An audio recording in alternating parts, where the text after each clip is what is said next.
안녕하세요. 주변들의 조민근 변호사입니다. 최근에 검찰총장이 비상상고라는 제도를 통해서 판결을 하나 바로잡은 것이 있었습니다. 음주운전죄하고 무면허운전죄가 상상적으로 경합을 했는데 법원에서 법률 적용을 잘못해가지고 과한형을 선고했다라는 거에 대해서 검찰총장이 비상상고를 통해서 판결을 바로잡은 것인데요. 비상상고라는 게 뭐냐면 법령을 잘못 적용해가지고 판결이 잘못됐을 때 그런 경우에 검찰총장이 그 판결을 바로잡기 위해서 상고심에 일반적인 경우와는 다른 절차로 상고를 하는 경우에 해당합니다. 상상적 경합이라는 건 이제 형법에 나와 있는 규정인데요. 상상적 경합에 해당하는 경우에는 가장 중한죄의 정한형으로 처벌한다라고 되어 있습니다.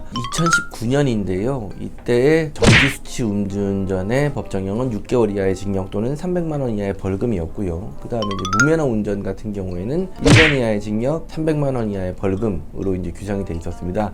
이 사안에서는 무면허 운전이 좀 더 중한죄라고 판단이 되지만 현재의 인식과는 좀 많이 다르죠. 결국 어떤 범죄를 적용하든 상한은 하나의 행위이기 때문에 300만 원 이하의 벌금이 되는 거예요. 그런데 지금 법원은 300만 원이 아니라 400만 원의 벌금형을 선고를 했습니다. 이거는 분명히 상상적 경합으로 적용을 했다면 잘못된 판단이 되겠죠. 왜냐하면 두 가지 범죄가 저질러졌지만 행위는 하나였고 상상적 경합에 따르면 중한죄의 정한형으로만 처벌하기 때문에 이 두 가지를 형을 합치지 않아야 돼요.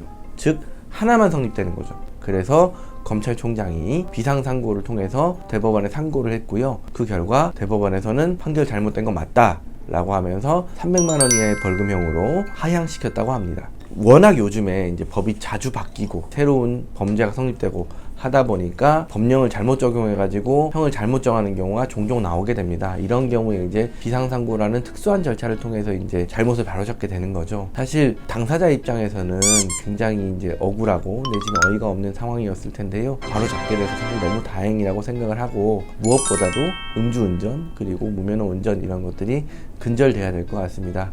이런 식으로 지금과 같이 법령을 잘못 적용해서 선고가 잘못되는 경우가 있기 때문에 이런 경우에는 이제 항소라던가 내지는 상고라던가 이런 절차를 통해서 바로잡을 필요가 있고요.